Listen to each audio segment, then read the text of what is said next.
Hello, this is Ernesto Amaral from the Sociology Department at Texas A&M University. In this lecture, I'm going to talk about experiencing the globalization project, which is based on chapter 5 of the textbook by Mick Michael and Weber. And as I mentioned before, you should read the chapter 5 in the textbook to be able to complete the quizzes, because some of specific examples I do not cover here in this lecture. At the same time, watching or reading these lectures is important for you to complete the perusal assignments, which is the other portion of the social change class. This chapter is divided in these four main subsections: the new global division of labor and outsourcing, global labor sourcing, politics and migration, neoliberal development and extractivism, reconfiguring international relations, and agricultural globalization. So in the first topic, a new global division of labor emerged with the shift of production to lower wage regions. Outsourcing reduced production costs and increased corporate profits in the global north. So you have this new global division of labor and outsourcing that actually improve profits of these major corporations in the global north. The jobs in the global south were often precarious, low paid, and lacked protections. Export processing zones became central to these strategies, bypassing labor regulations. So not having labor regulations allowed for really low-wage workers to be employed in the global south, which increases inequality. In terms of global market integration has reshaped local economies and livelihoods. Traditional forms of subsistence have been replaced by marketplace labor and cash economies. Many communities now depend on precarious forms of income and seasonal work.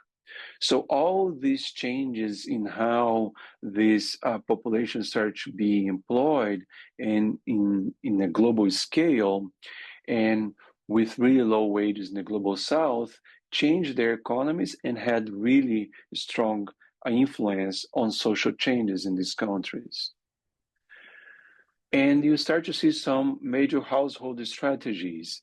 Households adopt new strategies to cope with economic uncertainty and changing labor demands in the global context.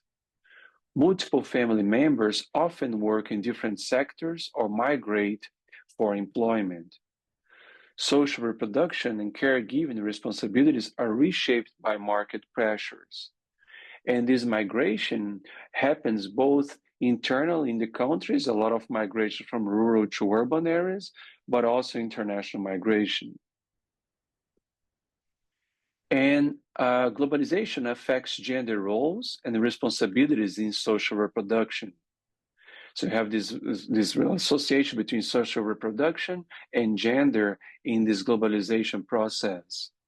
Women bear increased burdens of unpaid care work due to cuts in social services. Female labor is essential to household survival, but often undervalued and insecure. So women have a major role in the survival of these households, but their work, for a lot of them, it's unpaid, or they are really underpaid. You start to have informalization of labor. Labor markets have become increasingly informal and unregulated. Informal work offers flexibility but lacks job security, benefits, or legal protections. Women and migrants are overrepresented in informal labor sectors. So you start to have a lot of gender inequality in income, and also a lot of inequality in income by migration status, migrants having lower earnings than other workers. In terms of the global division of labor, the Globalization Project created a new global division of labor. Low-wage jobs are concentrated in the global south, while high-skilled jobs remain in the north. This reinforces global inequalities and shapes development trajectories, really having strong influences in how societies are organized and changing their societies. Many developing countries adopted export-oriented strategies to integrate into global markets. So you have this export-oriented production. This shift prioritized foreign demand over domestic needs and food security. Agricultural production and industry are shaped by global value chains. And you have these export processing zones, the EPZs, or free trade zones, the FTZs, that are specialized manufacturing export zones with minimal custom controls and exempt from labor regulations and taxes. And that's important. By not having labor regulations, you start to have low wages in these export processing zones. And in this table from the textbook, the estimated numbers of workers in these EPZs by selected country back in 2014. So you have here some geographical areas and specific countries as well. For example, here you have the US, and you have a huge number of estimated workers working in these EPZs that are unregulated and have low earnings. And these are the number of zones in these geographical areas. Of course, Asia, Central America, and Mexico having a lot of those. But also in transition economies, Caribbean region, you have a lot of that. But even in the US as well, the number of zones is really high. But the number of workers, for example, in Asia, being more than 55 million workers working in these EPZs, unregulated with lower earnings. In more than 5 million in Central America and Mexico, for example. And in the second section of the textbook on global labor sourcing, politics, and migration, migration intensified as people moved to cities or abroad seeking employment. So you have both internal migration, people moving from rural to urban areas, or people moving between countries, international migration, moving to other countries looking for better employment. Migrant labor became a flexible and cheap workforce in both origin and destination countries. Host countries often impose strict controls while relying on migrant workers. So a lot of these migrants, they don't have access to some social benefits in the destination countries, but the destination countries really need those workers, these migrant workers, when they move to those host countries, to these destination countries. Global labor sourcing policies reflected racialized and gender divisions of labor.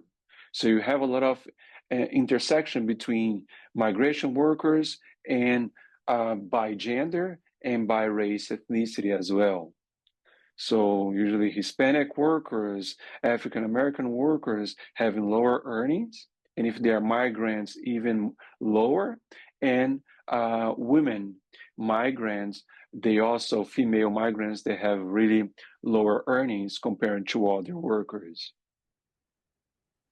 And you start to see some global migration patterns. Economic globalization has intensified global migration flows. People migrate for work, education, or survival, often under precarious conditions. Migrant labor is essential to many economies, but subject to exploitation and exclusion. And you have securitization of borders. Migration is increasingly managed through surveillance, militarization, and detention. And that we have been seeing that a lot right now going on in the US. Borders reflect geopolitical inequalities and reinforce exclusion. Refugees and migrants face human rights abuses under securitized regimes. So this militarization, surveillance, and detention in the border, in international borders, reinforce inequalities. And in the US right now, it's a really clear example of this issue. And remittances are a major source of income for many households in the Global South. So migrants from the Global South going to the Global North, they work in countries in the Global North and then send money back to family members who stayed in the Global South. So this money that they send back are the remittances. And these remittances, these funds, they are important to fund education, housing, consumption, reducing poverty for their family members that stayed back in the South. However, reliance on remittances can entrench dependency and disrupt local economies. And these remittances, they're really important source of money for the family members back in the Global South. This figure here from the textbook shows remittance flows that they're really large and growing over time. So this data here from 1990 to 2017, you see remittances increasing a lot over time. Remittances decreased a little decreased a lot during the pandemic, during the COVID-19 pandemic, but it already bounced back in more recent years. But you see this really huge trend of increasing remittances over time. And if you compare this trend with, for example, overseas development assistance, as is emphasized in the textbook, is much higher. And even higher, for example, than the foreign direct investment, if you compare the foreign direct investment excluding China, right? So you have remittances specific related to international migrants sending money to their home countries, and usually from in the Global South, being a really huge amount of money that's been sent back to their home countries. Global labor markets incentivize skilled workers to migrate to wealthier countries.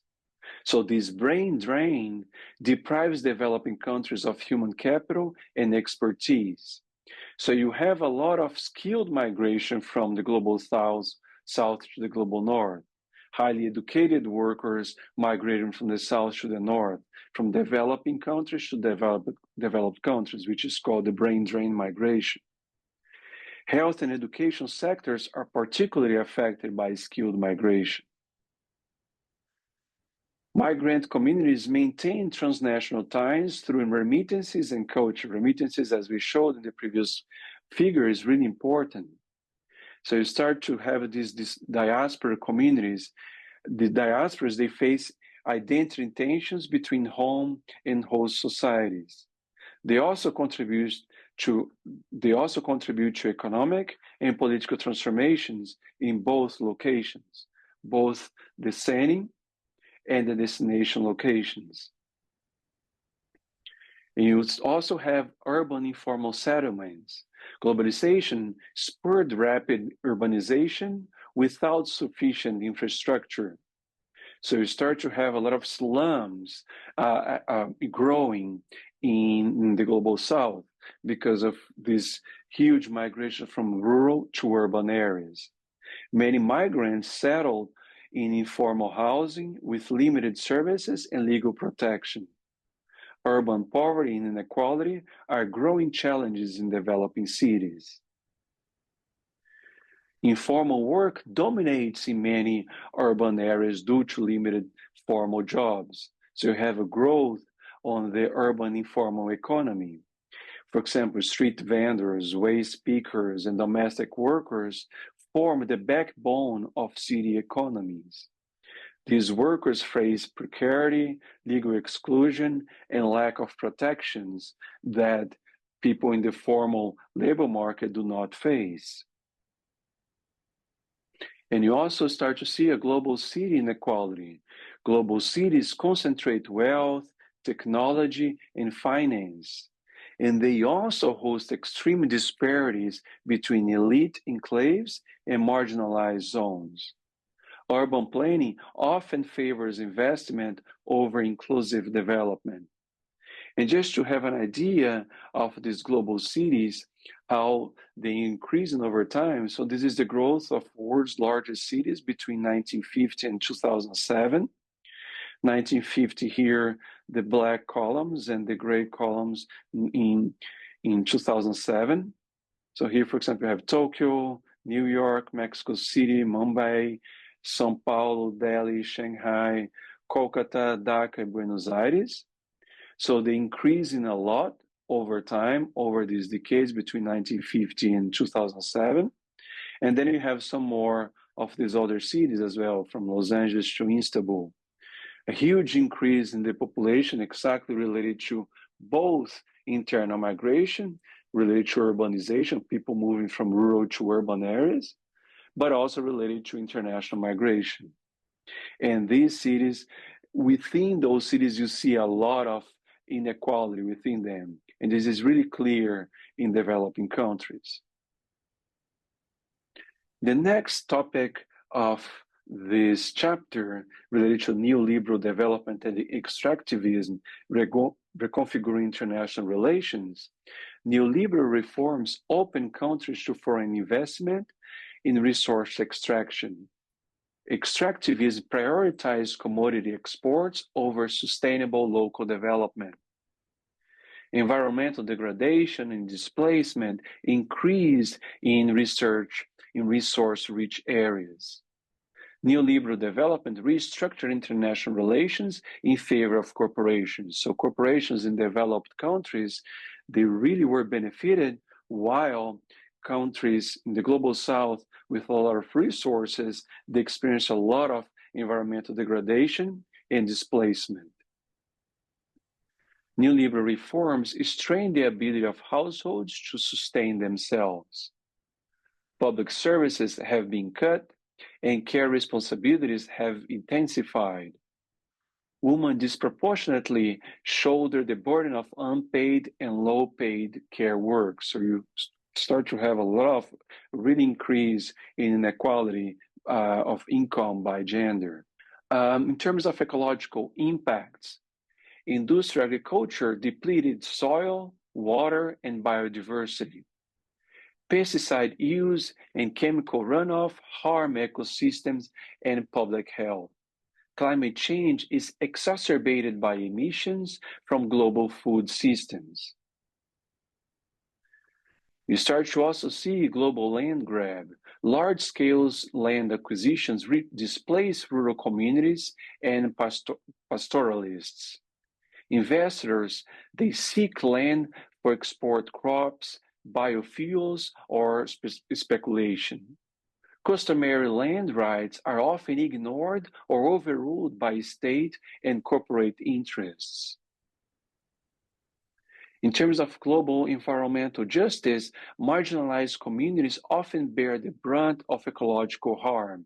And usually these marginalized communities, they're in rural areas, but not only there, also in those informal settlements, like in slums, in urban areas as well.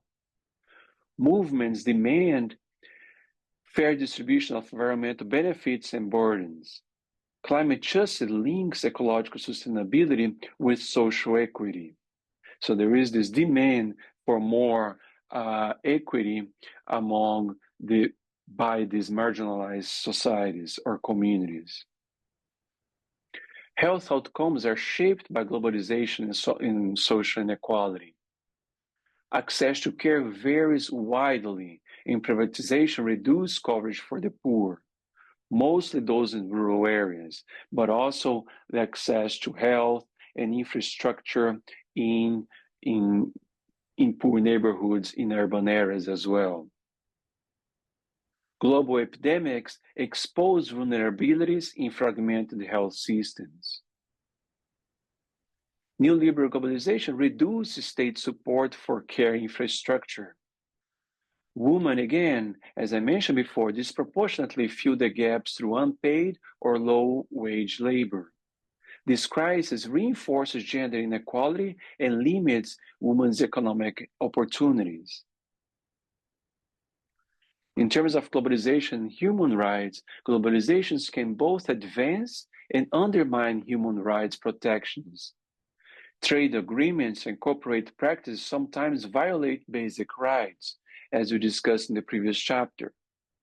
Civil society plays a key role in holding global actors accountable.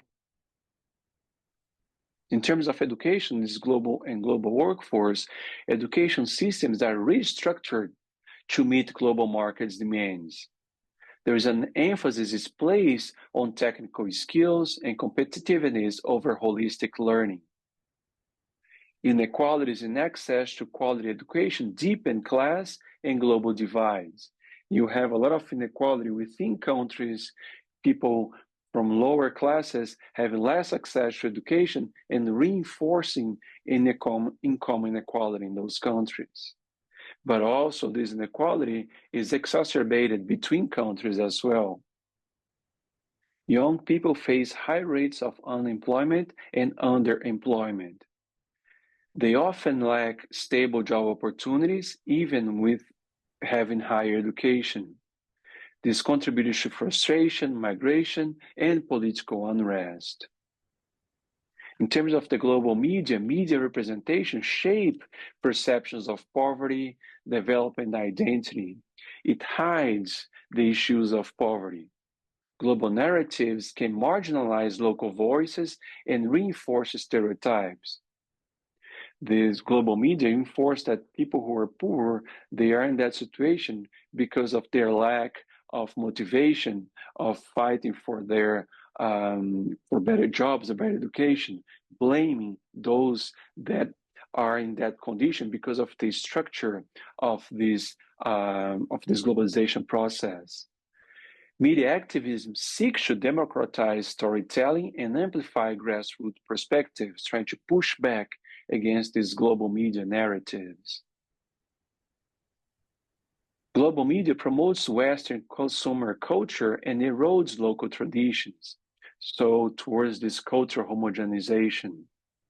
Cultural homogenization can lead to identity crisis and social fragmentation. Youth and communities resist through cultural revival and localization. And you also see a digital divide. Access to digital technologies remain uneven across regions and classes. This divide affects access to education, jobs, and political participation. Globalization depends on digital infrastructure, but often excludes the poor. And in the last topic here of this chapter is related to agricultural globalization. Agricultural systems were restructured to prioritize export crops over subsistence farming. Small farmers face competition for subsidized agribusinesses and corporate land grabs. So they are really bad situation because they don't have the subsidies that agribusiness have. Food sovereignty declined as countries became dependent on imported food. Global supply chains shaped what and how food was produced and consumed in all different countries. In terms of smallholder agriculture, globalization undermined traditional farming systems and smallholder livelihoods. Market liberalization exposes small farmers to volatile global prices and competition. Many of these small farmers were displaced by industrial agriculture and land acquisitions. All that having really strong effects on how societies are organized, have really strong influence on social change in those countries. And you have the process of commodification of food. Food has become a global commodity rather than a local staple. Export-oriented agriculture prioritizes profits over food security and nutrition. Consumers face rising prices while producers receive low compensation. In terms of nutritional and health impacts, dietary shifts toward processed and imported foods are linked to rise in obesity and disease in several countries, not just in the global south, but also in the global north. Traditional diets are being replaced by global fast food and sugar products. So health outcomes are worsening, especially among low-income populations. In terms of the global supermarkets dominate food systems, shaping production, distribution, and consumption. The global supply chains marginalize small producers and concentrate market power. Food access and quality depend on purchasing power and location. And you start to have a corporate control of agriculture. Agro-corporations control access to seeds, fertilizers, and technologies. Farmers face dependency on patented inputs and declining autonomy. Biodiversity is threatened by monocultures and genetic uniformity. In terms of women in global agriculture, women play a central role in food production, but face structural disadvantages. They often lack access to land, credit, and decision-making power. Globalization increases their labor burdens while limiting their benefits. And in relation to indigenous communities, globalization often encroaches on indigenous lands and cultures. Extractive industries and land grabs threaten indigenous sovereignty. Many indigenous groups resist with legal, political, and cultural tools, but they are fighting really strong forces in this globalization process, so they usually lose a lot of their lands, and even their culture and sovereignty is all threatened by globalization. Localization emphasizes local food systems, economies, and governance. So localization is seen as a resistance to the globalization process. It challenges corporate control and promotes democratic participation. Movements like Via Campesina advocate for food sovereignty. So, as a summary of these topics that we discussed in this chapter, globalization shaped food systems, labor markets, and urban life. Small farmers and workers face insecurity and dispossession. Women and marginalized groups bore the burden of social reproduction crisis. Resistant movements and alternative economies emerged in response to this globalization process. The lived impacts of globalization reveal deep social and ecological inequality. So this globalization process had really important effects on inequalities and shaped a lot of social change in all over the world, in the global south and the global north. Some questions for reflection that might be good for you to complete the assignments. For example, how does globalization affect daily life for workers, farmers, and migrants? What role does gender play in social reproduction under globalization? How have food systems and labor markets been transformed by global forces? What are some community-based alternatives to neoliberal globalization? How do resistance movements challenge the dominant development model? And at the end of the chapter, the authors, they show some websites that you can look for more articles and data on these topics. For example, the China Labor Watch, Farmland Grab, Global Labor Justice, the International Labor Rights Forum, the International Labor Organization, the Maquila Solidarity Network in Canada, Transparency International, the United Nations Global Union, so the UNI Global Union, the United Nations High Commission for Refugees, UNHCR. So these are some select websites that you can search more information about this globalization process. So thank you very much. This was another lecture of our social change class. Thank you very much for your attention.